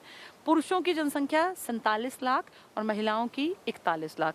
अब देखो, ये देखो 6 लाख तो यहाँ कम है हमारी शहरों में और 10 लाख महिलाएं गाँव में कम है, इसलिए 16 लाख का अंतर। इसलिए हमने क्या याद किया था, 1,18,56 और 1,34,94 ऐसे ही याद किया था ना। 18 लाख, 10 लाख गाँव में कम है और 6 लाख शहरों में। शहरों में सिर्फ कितने परसेंट है, 35%। गाँव में है 65%, उसमें भी 10 लाख कम है औरतें। नेक्स्ट देखें, ग्रामीण और शहरी जनसंख्या। जनसंख्या की वृद्धि कितनी हुई है, गाँव में 9%, शहरों में 44%। तो आपके यहाँ 19.9% वृद्धि हुई, 19.9। लिंगानुपात गांव का कहें तो बढ़िया है, बेहतर है, 882 और शहर का कहें तो 883। और अगर कहें एवरेज बताओ तो 879 है आपका। गांव में थोड़ा सा बेहतर है, 882। शहरों में 6 घटा देना और गांव में 3 जोड़ देना। साक्षरता आपकी 75 है, गांव पूछे 4 घटा दी 75 में से, और ये कहें तो 8 जोड़ दी। पुरुष साक्षरता आपकी ये थोड़ी सी गलत दी हुई है, इसको अच्छा गाँव की है, ठीक ठीक ठीक, गाँव शहर की है। आप 84% याद रखो, उसके इर्द गिर्द में थोड़ा सा कम कर देना गाँव को, थोड़ा सा बढ़ा देना शहर को। महिला साक्षरता आपकी 51% है, गाँव में कम पढ़े लिखी हैं महिलाएं, शहरों में ज़्यादा हैं। टोटलिटी हमारी एवरेज से 10 घटा देना। शिशु जनसंख्या, ऐसे आंकड़े नहीं आते, लिंगानुपात पूछ लेंगे। बच्चों में भी देखो, आपके बच्चों में भी कितना ज़्यादा अनुपात कम है, तो फिर यही तो बड़े होके 18 और 21 ईयर्स के बनते हैं। फिर शादी के टाइम पे कहते हैं कि लड़कियां कम हैं, तो देखो ये हालत अपनी, ये बच्चों का लिंगानुपात है। 1000 के मुकाबले कितने 835। सोचो 835 तो 879 से भी कम है। अभी भी प्रेजेंट में, मतलब 10 साल पहले भी आपके यहाँ बच्चों के जन्म में इतना अंतर था, तो कितनी ज़्यादा कमी है आज के दौर में भी। अब यही तो बच्चे बड़े होंगे, अब यही 16 साल में आ गए होंगे, तो उस टाइम पे आप लगा लो 1000 के मुकाबले 835 यानी 65 कम हो गई ना। 165 लड़कियां कम हैं जो आज 16 साल के हेरफेर के बच्चे हैं उनमें। अनुसूचित जातियों की जनसंख्या क्या बताया, टोटल आपकी आबादी कितनी, 2,53,51,462 का 20% आपकी आबादी एससी है। और एससी भी आपके सबसे ज़्यादा कहाँ हैं, हिसार में, और प्रतिशतता निकालें तो फतेहाबाद में। ठीक है, 2011 की जनगणना के अनुसार हरियाणा में एससी की कुल जनसंख्या 51 लाख है, जिनमें पुरुष जनसंख्या 27 लाख, महिला जनसंख्या 24 लाख है। 2011 की जनगणना के अनुसार हरियाणा की एससी की जनसंख्या भारत की एससी की जनसंख्या का 2.5% है, और उसमें आपका 20% जो है वो चमार जाति है, और हरियाणा की कुल जनसंख्या का 20% है। ठीक है, तो हमारा अगर देखें टोटल हमारी आबादी का तो 20% है शेड्यूल कास्ट। राज्य में एससी की कुल साक्षरता दर 66% है, इसका मतलब और मेहनत करनी पड़ेगी। एससी के जो टोटल एवरेज है वो एवरेज से 9-10 कम है, तो काफ़ी अभी कमी है, इसलिए सरकार बहुत सारे प्रोजेक्ट लाती है ताकि सब लोग बराबरी पर आए। तो 66% है। पुरुषों की साक्षरता दर हमेशा 10-9 बढ़ानी होती है, महिलाओं की हमेशा 9-10 घटानी होती है, तो देख लो वही एवरेज आ गया। अगर एससी 66% पढ़े लिखे हैं तो महिलाओं की बात करें 56, पुरुषों की बात करें 75। हम एवरेज की बात करें 75 पढ़े लिखे हैं, पुरुष कहेंगे तो 84 कर देना, महिलाएं कहें तो 65 कर, सेम वही आंकड़े हैं, बस 10 ऊपर नीचे करने हैं। राज्य में सर्वाधिक एससी की साक्षरता वाला जिला रेवाड़ी। सबसे पढ़े लिखे एससी शेड्यूल कास्ट कहाँ के हैं, रेवाड़ी के। याद है रेवाड़ी के पुरुष भी पढ़े लिखे थे, आबादी कम है पीआरएम में, लेकिन जितने हैं उसमें सर्वाधिक साक्षर हैं एससी। और न्यूनतम एससी की साक्षरता, जहाँ एससी कम पढ़े लिखे हैं वो सिरसा है। एससी कम कहाँ थे, पंचकुला। एससी ज़्यादा कहाँ थे, हिसार। प्रतिशतता आबादी में कहाँ थी, फतेहाबाद। पढ़े लिखे एससी कहाँ के हैं, रेवाड़ी के। कम पढ़े लिखे एससी कहाँ हैं ज़्यादा, सिरसा में। ठीक है, 2011 की जनगणना के अनुसार हरियाणा में एससी का लिंगानुपात 887 है, 879 से तो बेहतर ही है, तो इसका मतलब लिंगानुपात में कंपैरेटिवली बेहतर है एससी। 2011 की जनगणना के अनुसार हरियाणा में एससी का शिशु लिंगानुपात 876 है। अगर हम देखें जनरल से तो ये भी ठीक है। सर्वाधिक अनुसूचित जाति, सबसे ज़्यादा एससी कहाँ है, अभी क्या बताया, हिसार में। हिसार में तो थे ना, प्रतिशतता फतेहाबाद में, तो हिसार में 4 लाख प्लस हैं टोटल एससी। फिर सिरसा, भिवानी, करनाल में। सिरसा के याद करो पढ़े लिखे कम थे एससी। न्यूनतम एससी कहाँ पर है, मेवात में, जहाँ अगर ग्रामीण पूछेंगे तो पंचकुला टिक करना जहाँ मुस्लिम कम्युनिटी ज़्यादा थी ना, मुस्लिम्स में एससी नहीं थे। और इसके बाद फिर पंचकुला की तो आबादी कम थी, कुल टोटल 6 लाख के आसपास तो थे, तो उसमें भी एससी कम है। सर्वाधिक सिखों की जनसंख्या कहाँ है, तो पंजाब सिरसा वाली बेल्ट में, यानी सिरसा में। मुस्लिम कहाँ हैं आपके? मेवात में सबसे ज़्यादा। ईसाई क्रिश्चियन ज़्यादा है आपके फरीदाबाद में, जहाँ टोटल आबादी भी ज़्यादा है, 18 लाख प्लस की थी ना, वहीं पर। सबसे कम भारत में जैन हैं, पूरे इंडिया में सबसे कम जैन है, लेकिन हरियाणा में सबसे कम है बौद्ध, क्योंकि जैन याद करो 0.2 थे और बौद्ध 0.03 थे। तो हरियाणा में सबसे कम बौद्ध हैं, लेकिन भारत में सबसे कम जैन हैं। अब देखें अपने हरियाणा में जनसंख्या, ये हरियाणा की है, भारत की छोड़ो, अपनी देखेंगे। हिंदू, क्योंकि भारत का आएगा नहीं पेपर में, अगर आता तो मैं ज़रूर पढ़ा देती, फिर भी पढ़ लेते टाइम देख लेना। हिंदू जो है 87% है, तो आपके यहाँ लगभग बड़ी आबादी हिंदुओं की है। देश में 80% घटती जा रही है देश में। मुस्लिम आपके यहाँ 7% है, और सबसे ज़्यादा मुसलमान आपके मेवात में है, मेवात ना मिले तो पानीपत में। सिख आपके 5% के आसपास हैं, कहीं कहीं 5 पॉइंट समथिंग भी दिखाते हैं। ये आपके सिख ज़्यादा कहाँ मिलेंगे? सिरसा में। जैन आपके 0.2 हैं, ईसाई भी आपके 0.2 हैं, बौद्ध आपके 0.03 है। इंडिया में सबसे कम जैन है, हरियाणा में सबसे कम बौद्ध है। ठीक है, इसके बाद है जनसंख्या के महत्वपूर्ण तथ्य, लास्ट आ गया ये, मातृ मृत्यु दर। इसका मतलब होता है बच्चे के जन्म के समय कितनी माएँ गुजर जाती हैं, एक्सपायर हो जाती हैं जन्म के प्रोसेस के दौरान। ये 1 लाख पर मापा जाता है। ये जितना कम होगा उसका मतलब आपके देश में सुविधाएं उतनी ज़्यादा है। तो मातृ मृत्यु दर कितनी, मदर्स मोर्टेलिटी रेट, यानी कितनी माएँ एक्सपायर हो जाती हैं बच्चे के जन्म के समय। तो भारत में, पूरे भारत में 212 महिलाएं, 1 लाख महिलाओं ने अगर बच्चों को जन्म दिया तो 212 एक्सपायर हो जाती हैं किसी भी गड़बड़ी के चलते। हरियाणा में 153 औरतें मर जाती हैं 1 लाख बच्चों के जन्म पर। तो ये अभी शर्मनाक है। मतलब ये इसलिए है क्योंकि अब तो आपके पास सारी सुविधाएं हैं। आज भी अगर इतनी सारी डेथ्स हो रही हैं तो इसका मतलब ये हमारी मेडिकल फैसिलिटीज़ थोड़ी सी और बेहतर करनी चाहिए, ताकि माएँ इस तरह से एक्सपायर ना हो। ठीक है, अब तो खैर बहुत कम हो गया, पहले हजारों मर जाती थी महिलाएं। शिशु मृत्यु दर, IMR, इन्फेंट मोर्टेलिटी रेट, किसी चीज़ की कमी के चलते बच्चे के जन्म के समय कोई गड़बड़ रह गई, डॉक्टर्स टाइम पे नहीं पहुंचे, या मान लीजिए उसको सांस नहीं आया, तो जिस कारण उसकी डेथ होती है उसको बोलते हैं इन्फेंट, जो जन्मा, नवजात बोलते हैं जिसको, उसकी डेथ कितनी हुई। तो हरियाणा में 1000 पर 41 बच्चे आज भी एक्सपायर हो जाते हैं। जन्म के तुरंत बाद 1000 बच्चों में से 41, कोई अंडरवेट होता है, किसी में खून की कमी है, बहुत सारी दिक्कतें होती हैं। भारत में भी 40 बच्चे 1000 पे जाते ही जाते हैं, अपने यहाँ 41 पर। इसको और घटाना चाहिए, क्योंकि हरियाणा तो रिच स्टेट है ना, यहाँ बच्चों में ऐसी बीमारियाँ बचपन से ना लगें। ठीक है, प्रजनन दर है अपनी हरियाणा की 2.3, जन्म दर है 22 और मृत्यु दर है 6.7। बस ये टॉपिक हमारा कंप्लीट हुआ। इनको पढ़ लेना सारों को। ठीक है, कुछ लोग लिख रहे थे कि मैम ये जनगणना वाला टॉपिक रह गया, तो मैंने कहा इसको भी करा दूं। अब बहुत थोड़ा सा सिलेबस बचा है, 2 दिन की कहानी है। 2 दिन की कहानी में हम कल अपना निपटाएंगे। एक तो जनसंचार, जिसमें कि मैगजीन्स आ जाएंगी, वो करा दूंगी, और एक वो स्पोर्ट्स पर्सनालिटीज़ करा दूंगी। और परसों फिर जो बच गया ना हमारा टॉपिक, ये पशुओं की गणना, क्योंकि 2019 की 20वीं जनगणना पशुओं की गई थी, जिसमें कि बिल्लियों के ऊपर भी जनगणना की गई थी, और टैब से की गई थी, मतलब सारा इलेक्ट्रॉनिक माध्यम का यूज़ किया गया था, उसको और पढ़ लेंगे। इसके बाद लगभग सारी किताब आप पन्ने खोल के देखेंगे ना, तो आपको 99.9% चीज़ें आ गई हैं। अब कुछ बहुत अलग नहीं है, और अगर आपको कुछ नया मिलता है कहीं भी किसी भी किताब में, तो मैं इस बात में 100% श्योर हूँ कि पढ़ते ही समझ में आ जाएगा। कोई भी किताब उठा लेना, किसी भी राइटर की, हरियाणा की, अब तुम 99% चीज़ों को पढ़ते ही समझ जाओगे, क्योंकि तुम्हारा एक बेस तैयार है।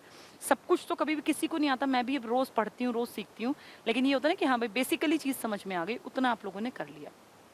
ठीक है, पुलिस स्टेशंस के बारे में जो पूछ रहे हैं, पुलिस स्टेशंस का वैसे एक टॉपिक होता है, जब पुलिस की वैकेंसी आती है ना, तो मैं लिखवाती हूँ गुलाबी पुलिस थाने कितने हैं, कितनी हमारी टोटल फौज है, और किस किस रैंक पे हैं, तब पढ़ने चाहिए। जब पेपर आ जाए कि पुलिस का पेपर है, तो ये गूगल से उस टाइम पे, क्योंकि ये चीज़ें बढ़ती जाती हैं। जैसे पुलिस स्टेशन 2019 में जितने थे, 2021 में उससे ज़्यादा बढ़ गए होंगे। हर एक ज़िले में एक एक तो है ही, कहीं कहीं डबल भी हैं, जहाँ की आबादी ज़्यादा है, जहाँ क्राइम रेट ज़्यादा है। तो ये जब भी नौकरी की तैयारी करो ना, कभी भी, मान लो तुम्हारा पेपर अगस्त में है या मई में है, तो उस टाइम में करंट के आंकड़े निकाल लेने चाहिए, अपडेटेड होते रहते हैं ये। जैसे हरियाणा पुलिस ऑर्गेनाइजेशन लिख के अगर आप गूगल पे जाओगे ना, तो उसमें पूरे टोटल नंबर ऑफ एम्प्लॉयज़ कितने हैं, ये इसका हेडक्वार्टर कहाँ है, कौन से सेक्टर में है पंचकुला में, और कितने लोग जो हैं काम कर रहे हैं इस टाइम पे, उसका मुखिया कौन है, वो पूरे चार्ट्स बन के निकल आते हैं, क्योंकि हर डिपार्टमेंट अपनी जानकारी ऑनलाइन पे प्रोवाइड कराता है। तो उसमें फिर आपको सारे रैंक्स और सारे पुलिस थाने सब कुछ निकल जाएगा। ये चीज़ें बढ़ती जाती ही हैं। ऐसा नहीं कि अब 2018-19 में जितनी टोटल उनके एम्प्लॉयमेंट थे उससे ज़्यादा बढ़ गए ना, थाने भी बढ़ गए, सुविधाएं बढ़ गई। तो ये सब चीज़ें करंट के हिसाब से पढ़नी चाहिए। एक बेस जो होता है ना, 95% चीज़ें सेम रहती हैं, 5% में करंट चीज़ें हमेशा बदलती हैं, और उनको तभी तैयार करना चाहिए जब एग्ज़ाम ये हो कि भाई अब एग्ज़ाम आ गया मेरा, 20 दिन बाद है, तो अपना 20 दिन में पुरानी 4-5 महीने में क्या कुछ गुजरा है वो पढ़ लेना चाहिए। ये ऐसा नहीं कि आज तैयार करके बैठोगे और तुम सोचो अगस्त के पेपर में मैं पास हूँ, ऐसा नहीं होगा। जब पेपर हो तब से 15-20 दिन पहले उसी पार्ट पे काम करना चाहिए, ठीक है। बाकी ये बेसिक चीज़ें थी, सारी तुम्हें मैंने समझा दी। ये 2 छोटे-छोटे से टॉपिक हैं, इनको मैं करा दूँगी, और बाकी कुछ नहीं बचा है ऐसा जिसमें कि आपको दिक्कत आए। ग्राम सचिव की धारा जो है ना, ये तो मैं अलग से तो नहीं पढ़ा पाऊंगी क्योंकि ये हमारा कोई सब्जेक्ट नहीं है। ऐसे तो हर एक डिपार्टमेंट की चीज़ें होती हैं, ऐसे अगर पढ़ाने लगे तो फिर नर्सिंग वाले कहेंगे जी हमारा भी पढ़ा दो, क्योंकि उनका भी एक अलग से चीज़ें आती हैं, एक सेक्शन आता है। इनके लिए आप गूगल सर्च कर लो, थोड़ा सा खुद से भी मेहनत करनी सीखनी चाहिए हर बच्चे को। गूगल पे जाओगे ना, सारी चीज़ें हैं अवेलेबल, थोड़ा सा उसको नोट डाउन कर लो, 4-6 पन्नों के हार्डली नोट्स बनेंगे, उनको पढ़ लो, क्योंकि ऐसे हर एक का ना अलग अलग पढ़ाना पॉसिबल नहीं है। आपके यहाँ 50 तरह के पेपर होंगे, हर एक का स्पेसिफिक सेक्शन आएगा, तो उसकी तैयारी थोड़ी करेगा हर कोई। जिसको जिस चीज़ के पेपर में बैठना है, आज के टाइम में बहुत आसानी से चीज़ें इकट्ठी की जा सकती हैं, और वो बहुत बड़ी भी नहीं है। 4 पेज पूरे नहीं भरने अगर आप उनके नोट्स बनाएंगे तो उतना थोड़ा बहुत मेहनत करना चाहिए, ठीक है। हाँ, क्लासेस जो है सेंटर की ऐप पे उपलब्ध हैं, बिल्कुल हैं। कुछ लोग लिख रहे हैं कि सेंटर वाली क्लासेस उपलब्ध है, वो है ऐप पे। आप जाके सर्च करोगे ना, आजकल तो सारा old general batch as it is चल रहा है, और क्लास की सारी क्लासेस में वही पढ़ाया जा रहा है जो आपको ऐप पे पूरा करा दिया। क्लास भी पीछे पीछे कंप्लीशन पर आ गई। मैंने आपका बैच तो कई महीनों से चल रहा है, क्लासेस में जनवरी से पढ़ाना स्टार्ट किया था, और वो भी कंप्लीशन पर आने वाले हैं। बस वो आपसे हफ्ता भर पीछे होंगे, लगभग सेम है, दोनों पूरे हो जाएंगे। चलिए, हरियाणा करंट अफेयर्स तब पढ़ना जब पेपर आए ना, उससे 15 दिन पहले थोड़ा सा सर्च कर लेना साइट्स पे, उतना हो जाएगा। अब का करंट मैं आपको बता दूं, अगले 2 महीने बाद काम नहीं आना। करंट रोज बदलने की चीजें हैं। ये जो मुखिया होते हैं, चाहे वो किसी एजेंसी के हों, वो कोई सचिव हों, या कोई मान लीजिए साहित्य अकादमी है, चाहे वो उर्दू है, संस्कृत है, हरियाणा है, तो इन सबके मुखिया बदल सकते हैं। तो जब भी पेपर आता है ना, मैं तो अपनी तैयारी ऐसे ही करती थी, पेपर आ गया उससे पहले करंट थोड़ा सा पढ़ लो, 15-20 दिन, उतना बहुत है। ऐसा नहीं कि साल भर ही करंट पढ़ना पड़ता है। एक अगर आपका बेस बहुत स्ट्रांग तैयार है ना, तो करंट आपका ज़्यादा टाइम नहीं खाएगा, आपको चीज़ें समझ में आएंगी। करंट में चीज़ें समझनी नहीं होती, फैक्ट्स याद करने, भाई इस चीज़ का मुखिया ये है, इसका हेडक्वार्टर यहाँ है, ये इसका ब्रांड एम्बेसडर बन गया। ये तो रोज़ बदलने की चीज़ें हैं। हो सकता है आज जो पढ़ो 10 दिन बाद वो बदल जाए, तो वो तभी पढ़ना चाहिए, क्योंकि दिमाग पे उसको रटने का टाइम नहीं होता हमारे पास। उनको बस 4-5 पेजेस को बार बार पढ़ लो, उतना भर बहुत होता है, ठीक है। चलिए, आज इतना ही पढ़ते हैं, थैंक यू। अब कल और परसों 2 दिन में लेके क्लासेस इसको एंड कर दूंगी, फिर ये हमारे चैप्टर्स क्लोज हो जाएंगे। फिर अपना जब पेपर आए तो दोबारा क्लासेस देख के, और किताब ज़रूर उठाना, किताब के बिना पास नहीं होगी। Thank you, good night.